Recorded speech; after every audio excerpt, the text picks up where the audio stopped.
What's going on, guys? Welcome to the Only Football Podcast. I'm actually really excited for this episode. Probably more than I've been so for quite a bit. And the reason is because, as you can read the title, we're getting really close to our predictions. Okay. So, when it comes time for division planning, the big thing on our mind is always who is going to make the Super Bowl? Who's it going to be? And it's a time for everybody to be optimistic. And if you're a Broncos fan, maybe a little delusional. But I wanted to see, what does it take to make the playoffs? Okay. Now, I know that seems like a silly question, but what I mean is, how good do you have to be? Are there certain things that you cannot be without? Um, like, what are the absolutes that you need to be a playoff team? Okay. So I went back in time and to when Deshaun Watson was still a reasonably uh, liked man. And I wrote down the playoff teams, who was in the playoffs, and I'm going to kind of just go right into it. Don't have much news. This is more, I've just been nerding out for the last 4 hours. So here we go. Okay. So I started writing it out around 2016. However, the NFL has changed a lot since 2016. So I pretty much started at 2018. Although I did write all the playoff teams in 2016. We're just going to. Can you guys hear me okay? I'm wondering, do I need to turn it up a little bit? Let me know if that works out for you guys. Okay. So in 2018, Indy, Houston, the Chargers, Baltimore, Kansas City, the Chargers, New England, all made the playoffs for the AFC, and the Rams, New Orleans, Dallas, Philly, Seattle, and Chicago for the NFC. So I laid all those teams out. Okay, so this is the quarterbacks that made the postseason if you just do the team by quarterback. And and a side note, it is kind of like I'm saying in a way that you need to have an elite quarterback to compete at a high level. But there are some exceptions. We're going to get to that. But let's start off by how many elite quarterbacks made the postseason in 2018. Well, Andrew Luck, he was definitely elite from the get-go. Deshaun Watson, Phillip Rivers, Lamar Jackson, Patrick Mahomes, Tom Brady, Drew Brees, Russell Wilson, Dak Prescott, Carson Wentz, and Mitch Trubisky. So you see that there's some room there, right? Mitch Trubisky, is he elite? I don't know. He's not. Okay. And then you see Carson Wentz in there, and no, not really elite. So if you look up the EPA, that is like how many plays you made as a quarterback. The rankings for that: Andrew Luck was third, Mahomes was one, Jared Goff was actually 5, Drew Brees was 10, Dak Prescott was 7, and Deshaun Watson was 6, Phillip Rivers 4. Okay, so the entire top 10 made the playoffs. If you look at QB index, right? Andrew Luck was 4th, Phillip Rivers was 3rd, Mahomes was number 1 in QB index and number 1 in EPA. Not a shocker, right? Drew Brees was 2 on the QB index. Russell Wilson was 6. So the trend is that you can have a average defense, but as you guys know, you need to have a spectacular defense. And here's an example of that. Okay, so here's some teams that had a great offense but a bad defense. Okay, Tampa was third on offense. I think this is the season where what's his name? Jameis Winston threw 40 touchdowns and 40 interceptions, right? So Tampa had a really good offense, but a just atrocious defense, didn't make the postseason. Pittsburgh had a number 4 offense and missed the postseason. Atlanta had the number 6 offense, but the 28th defense. So if you're going to have a basically you can't have a bad defense. Like if you're ranked 28 to 32, you're not making it. It doesn't really matter how good your offense is if they're always, having to play in these back and forth matches, right? And we'll get into that a little bit deeper. So here in 2019, these are the teams that made the playoffs: Baltimore, San Francisco, New Orleans, Tampa, Kansas City, Dallas, New England, Minnesota, Seattle, Tennessee, the Rams, Philly, Atlanta. What is really interesting about this list, okay? Tennessee, Kansas City, Baltimore, San Francisco, Seattle, and New Orleans all had a top 10 offense. So you got 6 teams that have a top 10 offense that are going to make the postseason. Well, that at the time, that was half, okay? And then you might say, well, what about the other teams? What about the teams that didn't have a top 10 offense? Well, Buffalo and New England had the number 2 and number 1 defense in the league, and Green Bay had the number 9 defense in the league, and Minnesota had the number 5. So you see, just using the taking away all the teams with the top 10 offense, the other teams that remained in the playoffs had 3 of the 4 had a top 5 defense, and one of them had a number 9. So you can almost ask yourself, do I think that I'm going to have a top 10 offense this year? Is my team capable of having a top 10 offense? And if the answer is no, you are 50% less likely to make the postseason. Now, the second question is, do I have a top 5 defense, top 10 defense, right? If the answer is yes, you have a chance now to be in the conversation if you can have a top 15 offense, right? You still need some production. There's only 2 exceptions. So if you're sitting there listening to this and you're saying, I don't think we're going to have a top 10 offense, and I don't think we're going to have a top 10 defense, there is hope if you are in the other 2 categories. So there's generally 2 teams that make the playoffs without a top 10 defense or offense. Now, who are these teams? How did they make it here? Well, for example, okay, Houston made the postseason in 2019 with the 13th ranked offense and the 19th ranked defense. Okay. So here's the kicker. I looked up Houston's record. They were 10-6. That's not bad. Okay. But Houston actually had the 4th toughest schedule in the NFL based on who they played.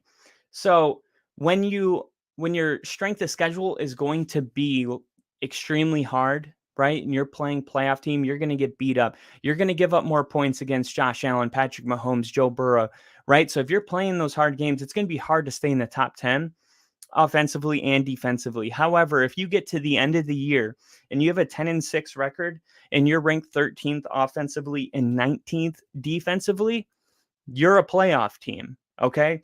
Now, on the complete flip side, the other spot that usually gets taken in the final spot is the example I will use with Philly.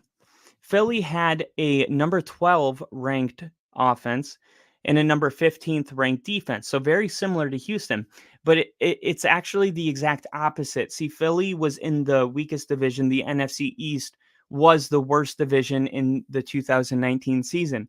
So Philly wasn't really a playoff team, right? But they get to go in just because the teams that they're playing and the strength of their division, right? So you're going to have one team that's going to make the playoffs. Last year it was Tampa, where if you looked at Tampa offensively and defensively, they probably weren't top 10 on either. That would be your weak division team. And the NFL is going to have one, right? There's always going to be one. And then there's going to be one team that maybe not in the top 10 offensively or defensively, but that's because they have had a really challenging schedule. And that is where I actually thought about the Giants a little bit, because the Giants may be able, the one thing the Giants have going against them is that if they were to have a 13th ranked offense and a 15th ranked defense, but it's just because they're in a really tough division, well, I think that they would still be a wild card team, but it doesn't help that they're not in a weak division, right? But now that now that I've put this together, I don't know if being in a weak division would help them, right? As far as trying to make it to a Super Bowl, they're going to have a lot of games against Philly, games where they go all the way to the West Coast. There's going to be a lot of traveling.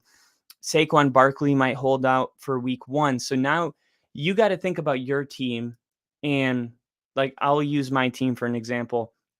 The Broncos had a top 5 defense the entire year, right? They were like right there with San Francisco. They gave up 50 points on Christmas, and then all of a sudden they were like ranked 12th or something. That's just one game messing with the stats, right? For the most part, Denver has a top 10 defense, right? Top 5 actually. So when I think about, can Denver have a top 10 defense, I say yes, right? I'm like, yeah, we could do that. Now, the offense, can the offense be a top 10 unit? That's a lot. You're asking a lot of me, right? But as I can see here, there are clearly going to be teams every year that make the postseason because they have a top 5 defense. And I've noticed the number 1 and the number 2 ranked defense makes the playoffs every year.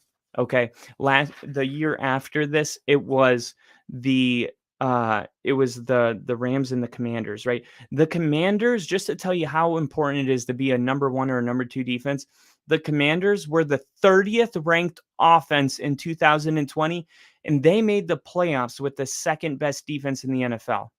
Okay. That is crazy. That just shows you how important that is. Now, had that been flipped and it was the second ranked offense but the 30th ranked defense, chances are that team wouldn't be in the playoffs.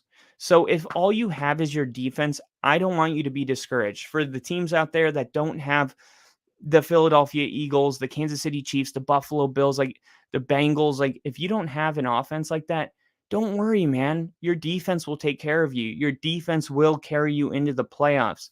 Your defense will keep those games at a low score, and that will give your offense that may be ranked 16th a chance to keep it close. And let me use a perfect example.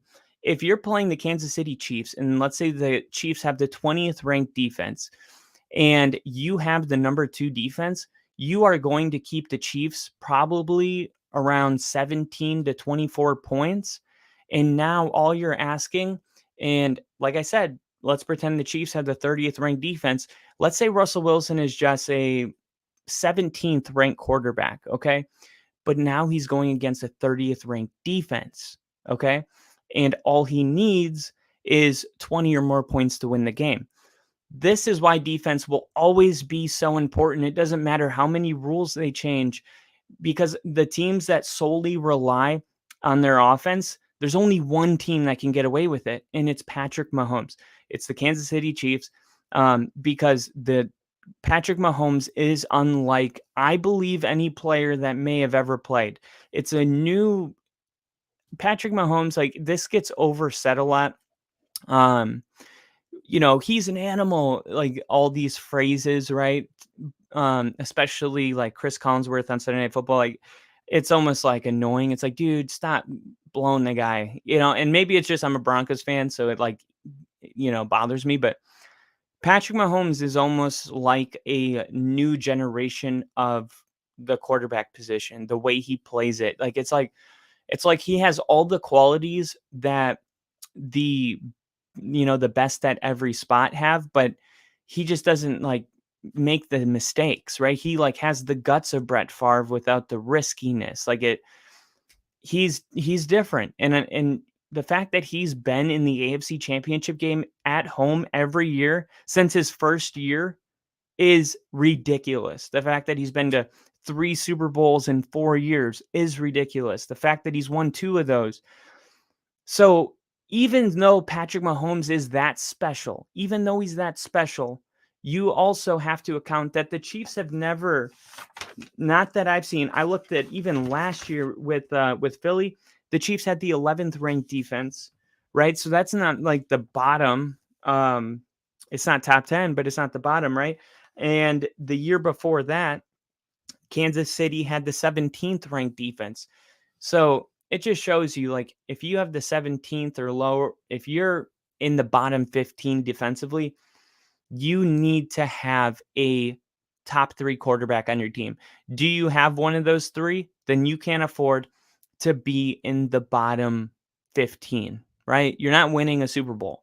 If you don't have an elite quarterback, you can't be in the second half of the league defensively. So I usually think about, if my team's going to make the playoffs, I always think about offense, because offense is so important and it's fun. I don't know. I always think, like, are we going to score points? It's honestly the better question for everybody is, do I have a top 15 defense? And if the answer is yeah, top 15, but not a top 10, then you got to ask yourself, do I have one of the 3 best quarterbacks in the league? And if the answer is yeah, you totally have a chance, man. You have a chance to go to the Super Bowl and do it all. I'm going to hit some of these comments. Bill agreeing with me that Denver can have a top 10 defense. Appreciate that, Bill. And he said it's because he's a baseball player being a quarterback. And I was actually just watching the Netflix series Quarterback last night, and they had a lot of him on it. And it was it was like fun to watch, but it also hurt. I'm like, gosh, why couldn't he be on my team? It's difficult. It's difficult. We're gonna beat him this year, though, and the rest is history. I wanted to go through. I didn't see anything on NFL.com, but I did want to touch base on a subject that a lot of people have cared about a lot, and that is what's his name? Alvin Kamara. Sorry. Alvin Kamara, the whole scene that happened outside of Vegas, he no pleaded. I had all my notes written down on my phone. He didn't plea. He accepted that he was guilty of the crime, and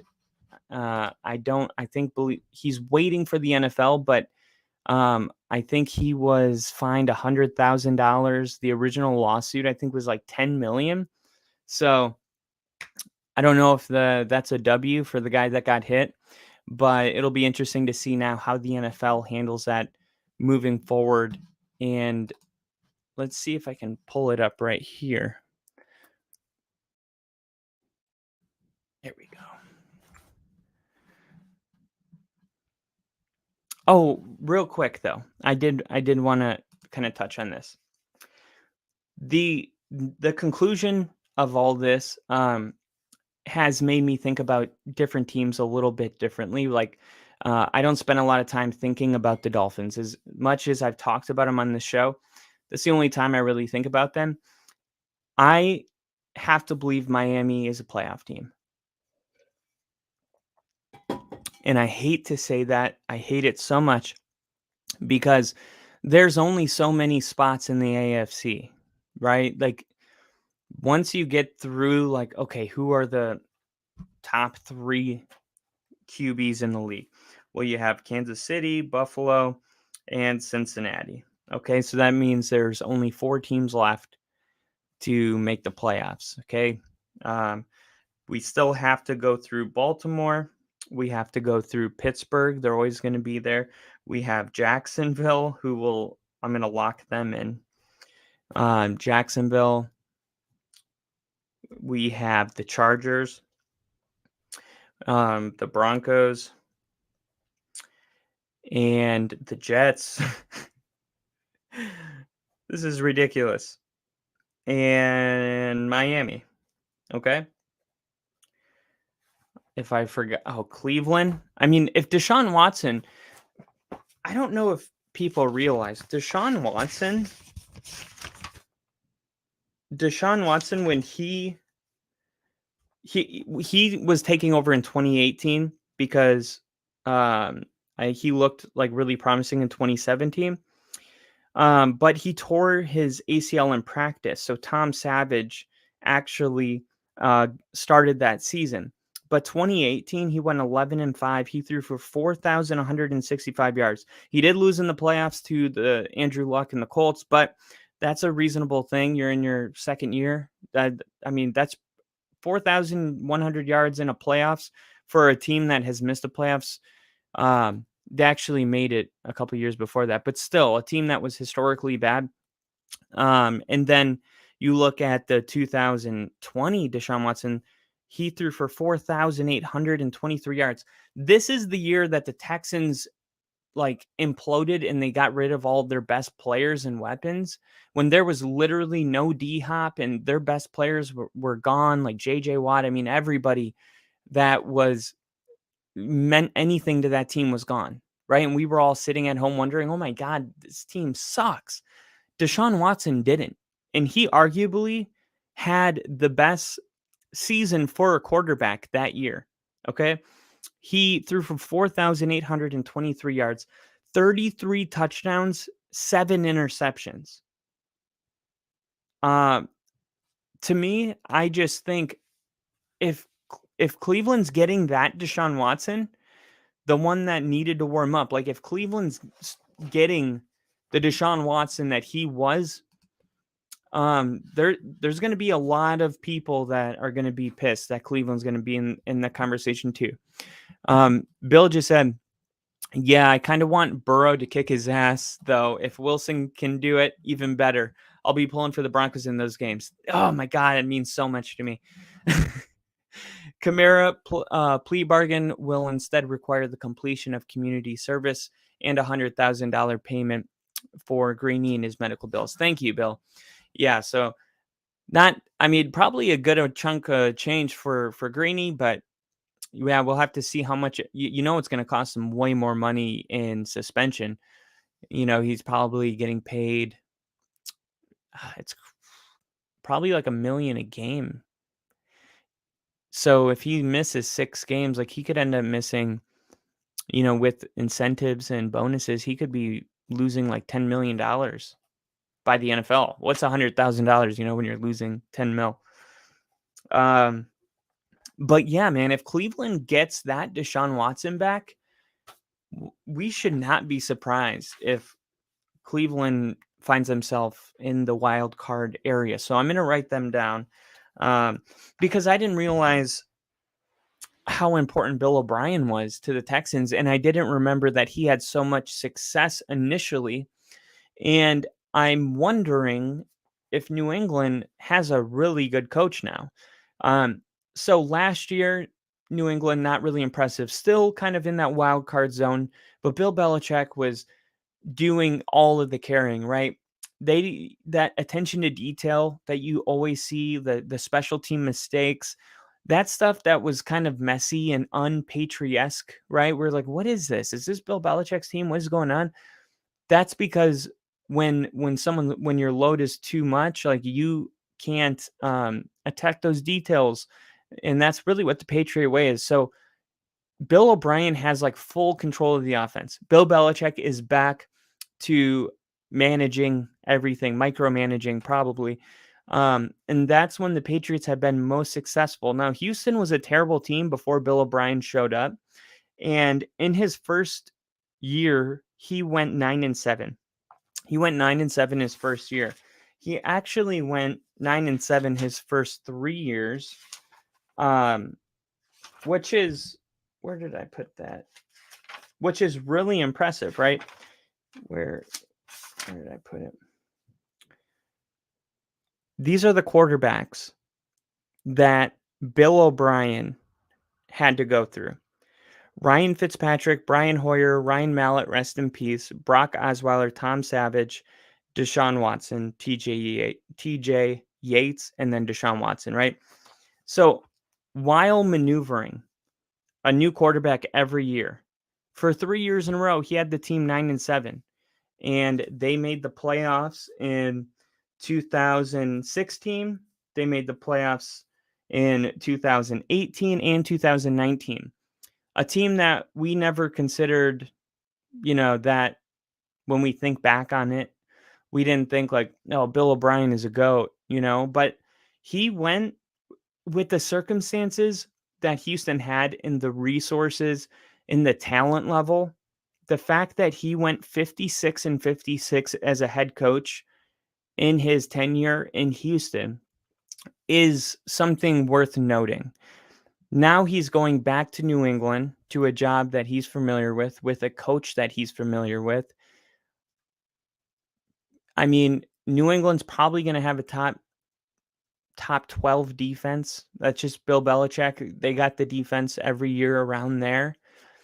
And now with Bill O'Brien kind of taking off his head coaching hat and putting back the OC hat on, which he was wearing with Alabama before he took this job, I think that this may have been, you could make an argument that it was probably one of the best offensive coordinators that he could have hired, if not the best offensive coordinator job. So, I mean, taking out which teams I like and which teams I don't like, right?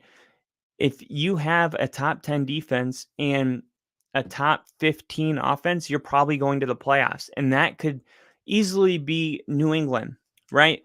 And I didn't even think to write them down because I don't take them serious. But after doing a little research, maybe we should take New England a little bit serious. And then Bill said, got to keep up my reputation as your Jamie. Pull that up. Bill OG for that. And he said Kamara's plea bargain will okay, I read that one already. So if you're not thinking like New England could be potentially a wild card team, I would say think again. Bill O'Brien has this history of finding success, and Mac Jones did make the Pro Bowl his rookie year, and they did make the playoffs, right? We get hot and cold too quick. I would say stay warm with New England and keep them on lockdown. Keep them in sight. Don't forget about them. They're not going to be the sneaky team. Like if we get to week 8 and they're like New England sneaky at 6-2, it's like kind of, but they also have a really good defense, and Ramondre Stevenson, I think, will emerge as a top 3-4 running back. He'll definitely be top 5. And meanwhile, you're going to have people drafting Derrick Henry number 1. Get Ramondre Stevenson. If you have any idea, Ramondre Stevenson is a 3-down back. He's going to catch a lot of dump offs. A lot of Bill O'Brien offense involves a running back. I could see New England being that they're going to be a competitive team. You're not going to get any easy wins out of that team next year. And I got to write them down too, right? And now this might be the one year that kind of goes against, because what we've had happen is the AFC is heavy loaded with talent. So this year may be a little different, right? I know it sounds contradicting, but there might be a team with a top 10 offense that misses the postseason, because just going down this list, KC, Buffalo, Cincinnati, Jacksonville, Baltimore, Pittsburgh, Jacksonville, Chargers, Denver, Jets, Miami, New England. 1, 2, 3, 4, 5, 6, 7, 8, 9, 10, 11. That's 12. That's 12 teams right there.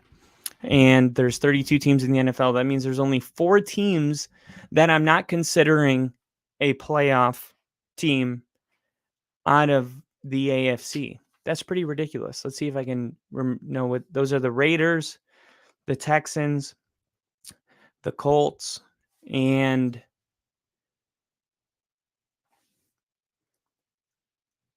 got Miami, got the Jets, got New England, Buffalo.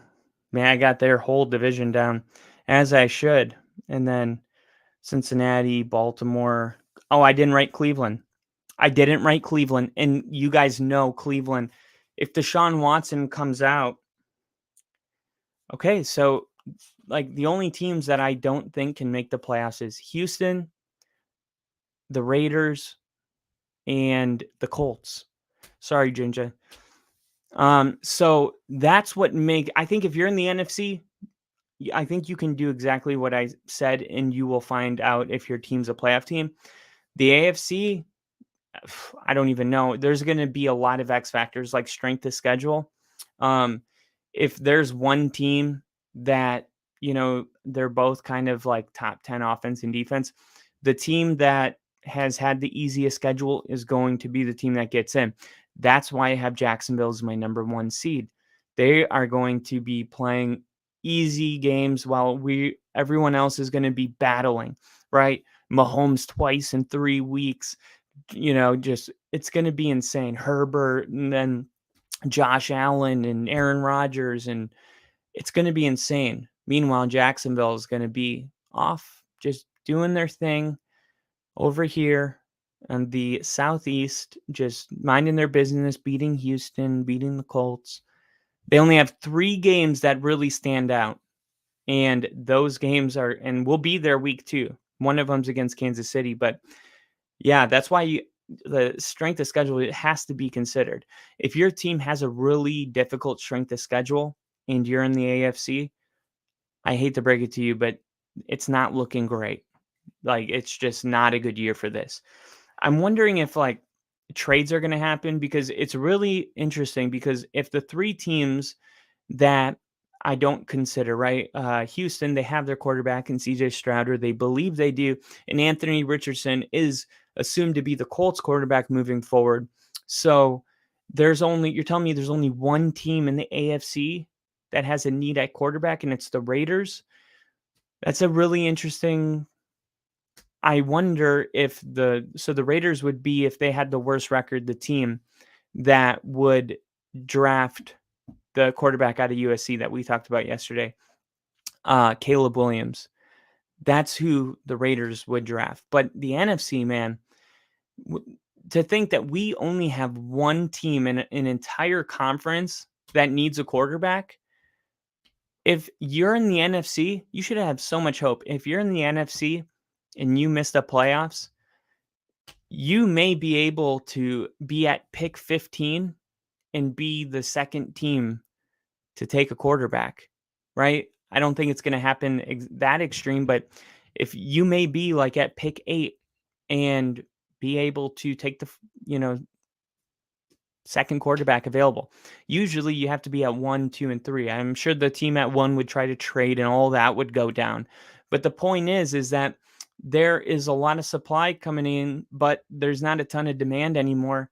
There's not a ton of teams that don't have their quarterback. Daniel Jones is the Giants quarterback. Now, let me ask you this, Bill. If the Giants were to miss the playoffs this year and they were to have a 8-9 record, and they are on the clock at number 14, would you want them to take a quarterback if let's say only one quarterback's been taken, right? The number 2 quarterback is on the board.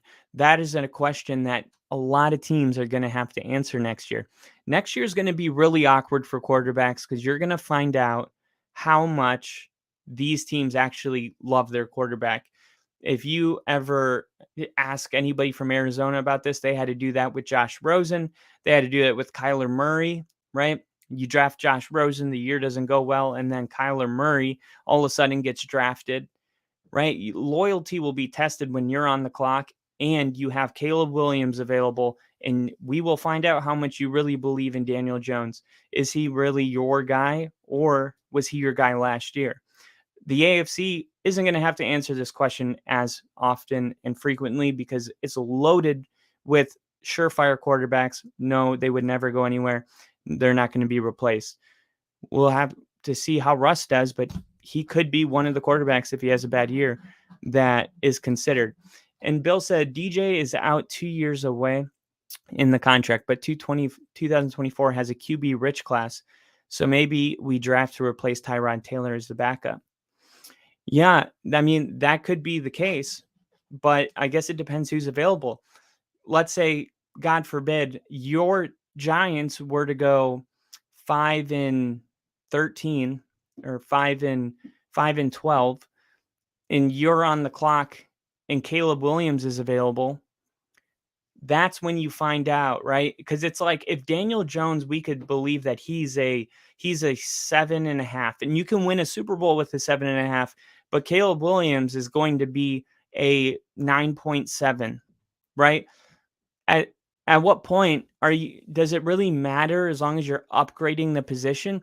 If Denver finds out that Russ is cooked and Caleb Williams is on the board, I don't care about the contract. I really don't. Like, we already have the contract. You're drafting a rookie. It's not going to cost a ton of money, right? It's going to cost more than a regular draft pick because it's a first round quarterback. But the point is if there's somebody available that you believe can make your team better, you have to do it, right? I think you do. And that's why I think next year is going to be a lot of awkwardness in the QB rooms, right?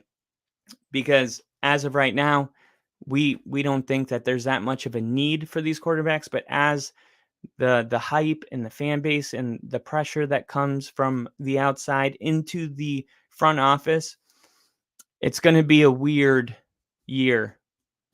I mean, what if Deshaun Watson's not good? Like, I feel like they're stuck with that one.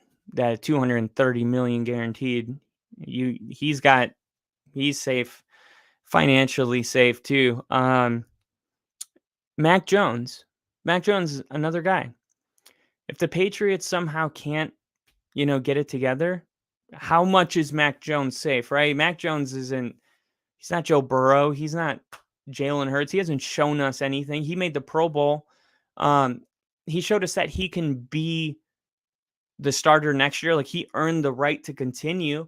But if he's not growing, I can't say that you're gonna settle on that, right? That's the guy that's replacing Tom Brady. We'll see, right? So Mac Jones is another guy where this is a fork in the road, like Baker Mayfield. Baker obviously had a longer leash because he was a number 1 overall pick. But regardless, they're both, what have you done for me lately? Make it happen this year, or we're not going to see them anymore. Bill said, hell, I thought we would take Hendon Hooker this year, but they went for Hyatt, which I'm okay with. Honestly, Hendon Hooker, and you guys were here when we did the post-draft talk. I mean, I thought Hendon Hooker was the best quarterback available. But yeah, I mean, you go through Jalen Hurts, right? Totally safe. Dak Prescott. I would say safe just because Jerry Jones has a history of sticking with slightly above average quarterbacks for a very long time, which is weird because you get in that sweet spot of expectations, but you can never really deliver. So I'll say Dak Prescott's safe, but I would say if he misses the playoffs the next 2 years, he will be let go at the end of that second year. The Giants, I think Daniel Jones, I think that he has to have a growing year, right? Or at minimum, we need to see the Daniel Jones that played in the Minnesota game. We need to see him all year. That's the only way that question won't arise, right? Otherwise, that's going to be definitely a question with Daniel Jones.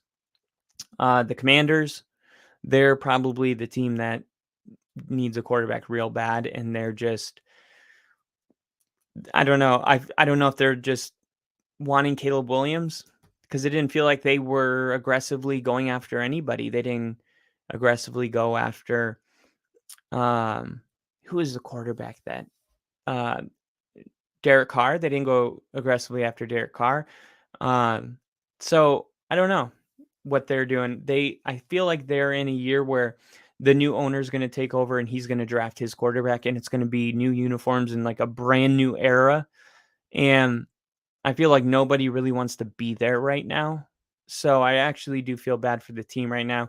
It's kind of weird being, at least for Denver, we kind of transitioned ownership during the offseason. That made it a little bit easier, but still, it's a weird place to be. It was like when the Raiders were playing in Oakland, but they knew at the end of the year they were moving to Vegas.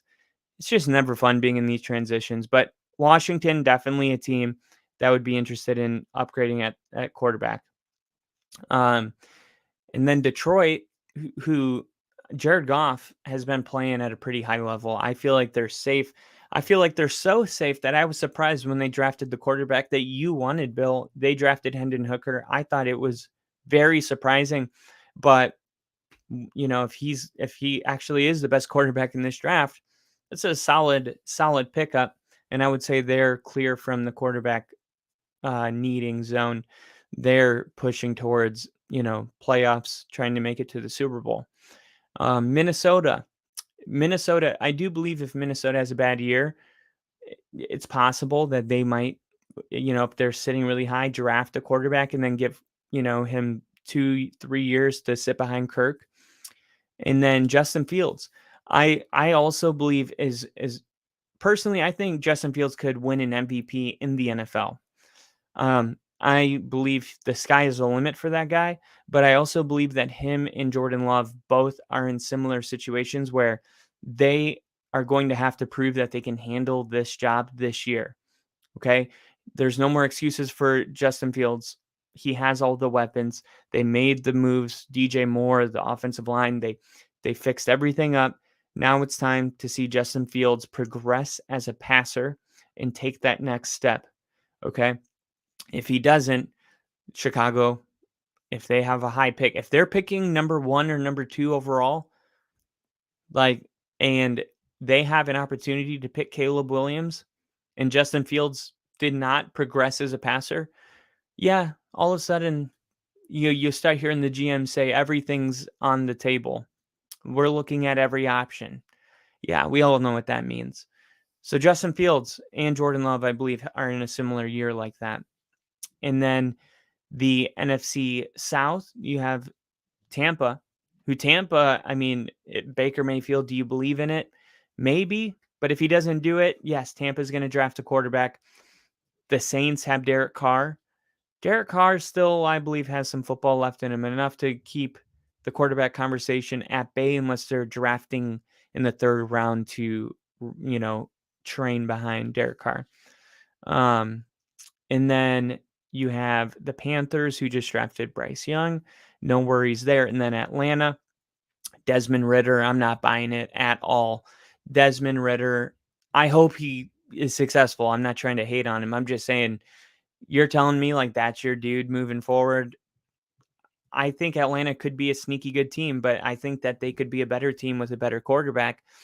So we'll see. A lot of people are saying Desmond Ridder looks way more confident this year than he did last year. He totally understands the playbook. I like that. I believe that even if you have a bad year, you deserve another one if you got thrown into the fire, right?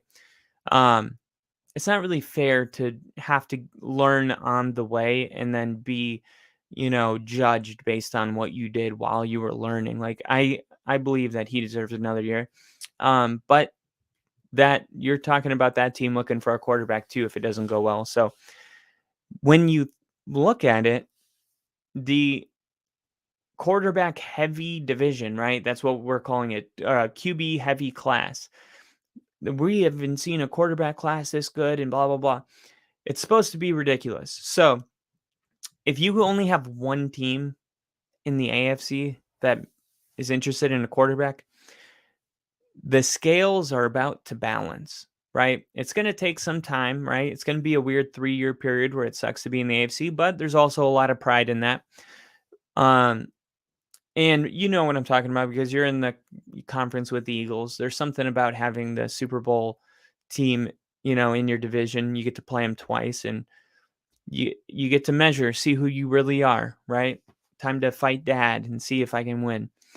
But the NFC's, going to bring in all of this QB talent next year, and it's going to be ridiculous.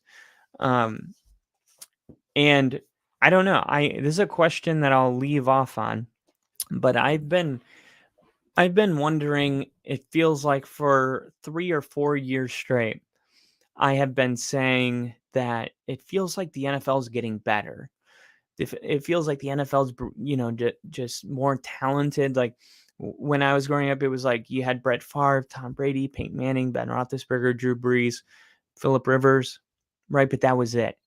Now it's like when you're naming elite quarterbacks, you're like, I got to take him out of the top 10. Why? Trevor Lawrence should go there. It's like, oh my God, it's that much talent. We can't even make a top 10 and agree on it anymore.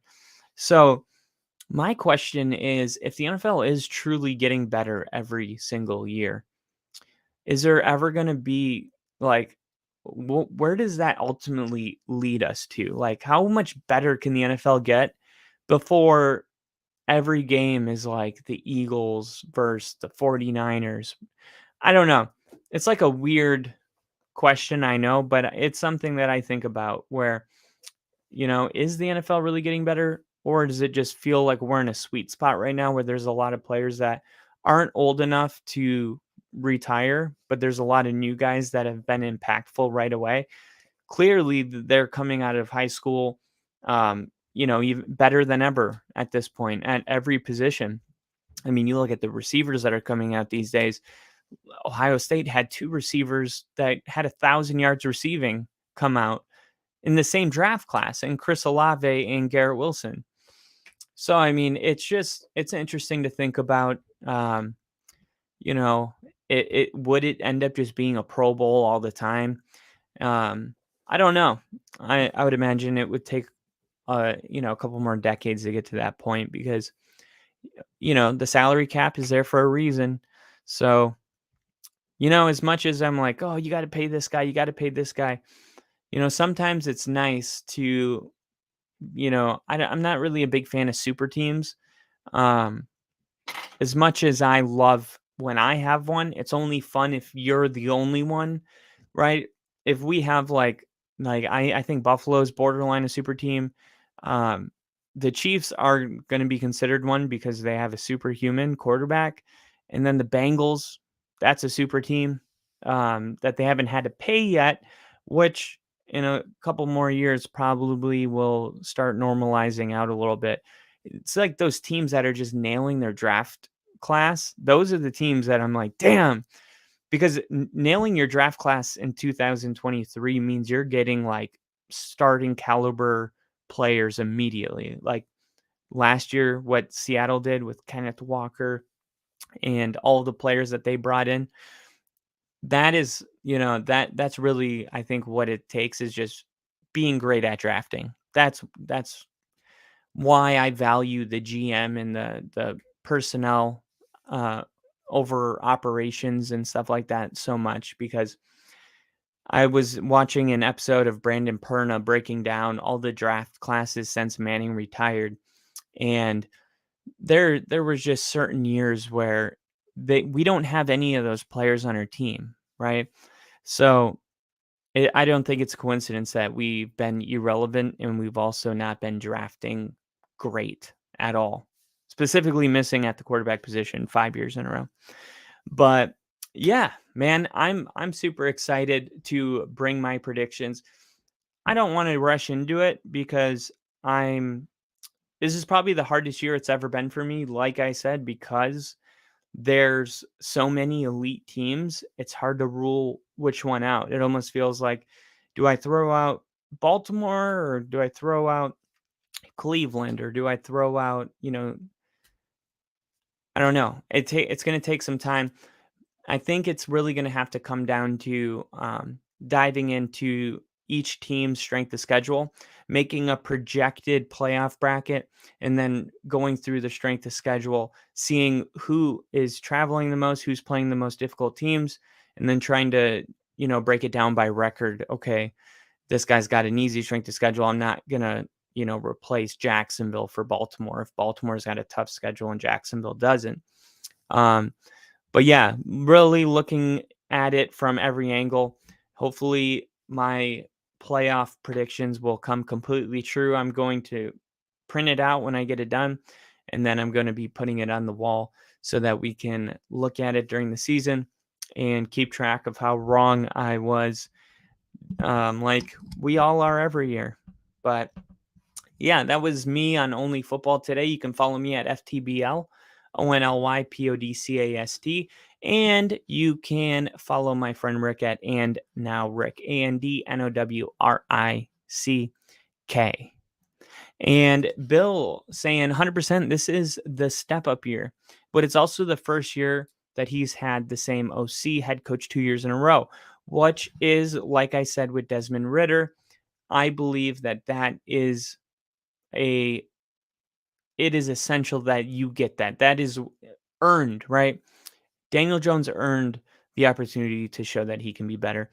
I hate. There are a few things I hate more than seeing quarterbacks that get the young quarterbacks that get thrown into chaotic situations and then they never get to develop. I just don't. I don't think it's a coincidence that there is a reason that the quarterbacks that become successful are successful. And you remember that episode we did. But yeah, I hope he freaking crushes it this year. And he says, is it getting better or getting different? Running backs aren't valued in the current game, but air raid has been around for 40 years now, and still the run defense game was still dominant for so long. Yeah, that's a great question. And when I was thinking about, we complain about, all the players not getting paid. The one position I was thinking about was running back. But I don't mind running backs getting paid. The problem is I don't think it's a smart business decision. Which really sucks to say. I think that they should put some kind of, black and white, you have to pay a player this productive, this amount of money. Somebody's going to have to make a change. And honestly, it may have to come from quarterbacks, man. Like these $230 million contracts to Deshaun Watson, when they can't, afford to give a running back 10 mil. Like maybe it's time for quarterbacks to make a little bit less money so that their buddies can get paid. And I'm telling you, I'm a huge Joe Burrow fan because it's time for him to get paid. And the reason it's taking so long is because he's making sure that there is cap space so his buddies can be paid, right? And that is what I think is necessary in order to solve this problem. But I do think that there's a lot of quarterbacks out there that are like, that's not my problem. Pay me what the market says, right? So unfortunately, until we put some red tape in there, people just are going to be people and want to make as much money as they can, even if their buddies don't get paid. And then Bill said, my point was, would the Montana 49ers beat the Chiefs? Ooh. The 2020, the last year Chiefs. Okay, current Chiefs. I'm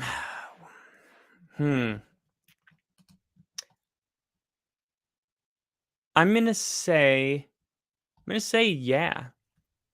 Maybe. I don't know. That's a tough one. That would definitely be a shootout. Jerry Rice and Travis Kelce would be fighting for player of the game.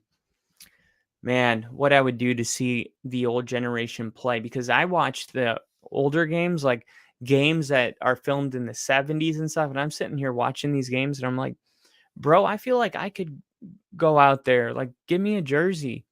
Let me get out there, throw some darts. I don't know. It might just be the quality of the camera. To me, it just seems like they're not moving that fast. Like I don't know. It's like when you see a player in 2022, like jumping and hurdling, and you see CMC, it's like, oh my God. When you watch in the 60s, you're just like, I don't know. Maybe it's the camera angle, or maybe we're just getting really good at this game. We'll have to see. New school versus old school. Totally know what you mean, Bill. Well, thank you guys for tuning in. I totally appreciate it. And I look forward to seeing you guys soon as we hit the midway point of July and push closer to the preseason, which is less than a month away. This is the place to be for the NFL season. And I will see you guys on Monday. And until then, you can see me on Twitter. And I will, gosh, that sounded so lame. I'll see you guys soon. Go Broncos. See ya.